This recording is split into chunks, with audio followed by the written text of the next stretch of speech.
It's the late 1950s. The United States and the Soviet Union are settling into the Cold War. More like two moody teenagers looking for ways to fight the other. They both had nuclear bombs. They both had hydrogen bombs. So the next step was space. The Soviets were first off the mark. In October 1957, they launched a satellite to space, Sputnik 1. It was the first man-made satellite in the Earth's orbit. Suddenly, the Americans were spooked. What if they lost the space race? What if they fell behind the Soviets? So in December that year, they tried to launch their own satellite, Project Vanguard. It did not work. The rocket exploded in a massive ball of fire. What's worse, the cameras captured all of it. These pictures were beamed across the world. America's rocket and prestige, both on fire. So something had to be done. Something spectacular and dazzling. Something that would make the world sit up and say, wow. NASA and the US Air Force did settle on a plan. It was a plan to hit the moon with a nuclear bomb. And how did that pan out? Time for a flashback.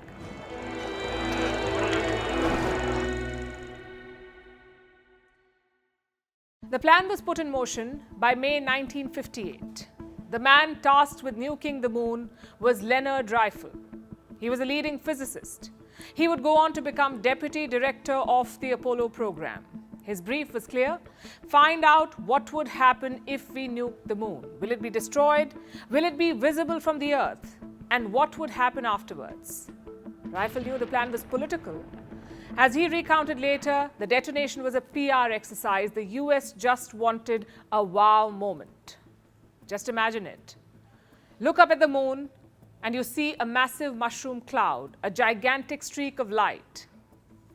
That's what you see on the cover of the project report. And let's face it, it would have settled the space race. REIFFEL's job was to study the feasibility of this plan.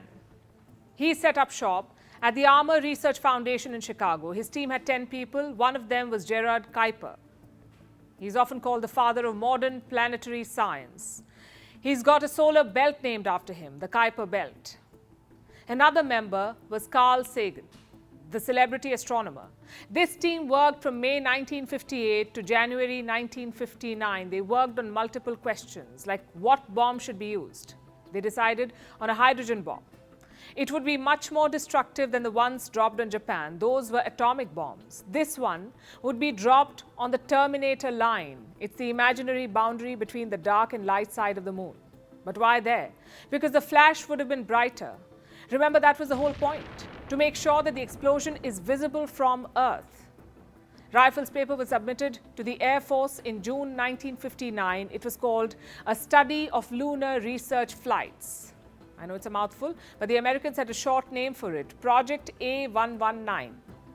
The team concluded that the plan was technically feasible, meaning it could be done. The report talked about three goals: scientific, military, and political. Before the detonation, NASA would place 3 identical instruments on the moon. They would take lunar readings, things like temperature and composition. You could compare the readings before, during, and after detonation. So some science would have been possible. The military objective was clear though. Hitting a target on Earth is one thing. Hitting the moon is military prowess on steroids. Which makes you wonder, how would it have been possible? The moon is located around 380,000 kilometers from the Earth. How would you deliver a bomb all the way to the moon? To this day, the US has not divulged that information, but experts say using an intercontinental ballistic missile. And fun coincidence, in February 1959, the US tested its first one. It was called Titan. REIFFEL said the target could be hit with an accuracy of within 2 miles. Looking at the distance, not bad at all. But the most important objective was not military or scientific, it was political. To put on a show for the Kremlin and the world, that's what they wanted. Why did scientists agree to this plan? Well, this was the 1950s. America's scientific research was linked to its Cold War policy. If you followed it, good. If not, you were in trouble. Just look at Robert Oppenheimer, the man who headed the Manhattan Project. Later in his career, he opposed the hydrogen bomb. And the rest is history, or rather, cinematic history. Oppenheimer was hounded and persecuted by the US government. So scientists of that period got the message. If you want to stay trouble-free, listen to Uncle Sam. Anyway, back to the story. REIFFEL and his team submitted their report. It was now up to the US Air Force. Did they want to blow up the moon or not?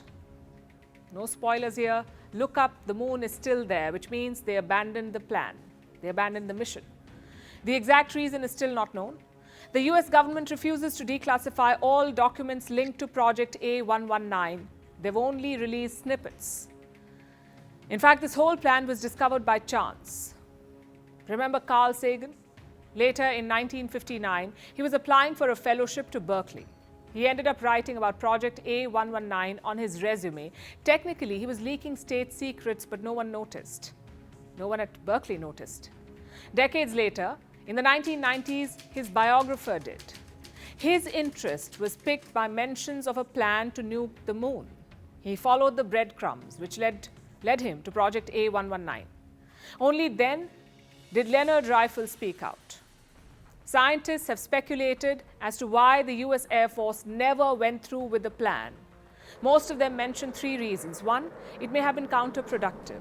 Remember the mushroom clouds on the project cover? Technically, that was not even possible because the moon does not have an atmosphere, meaning no clouds of dust. Two, what if the mission fails? Imagine the rocket blowing up before hitting the moon. It would have been a nuclear explosion in the atmosphere. And three, fears of radioactivity. Scientists feared the detonation could have affected the moon's composition.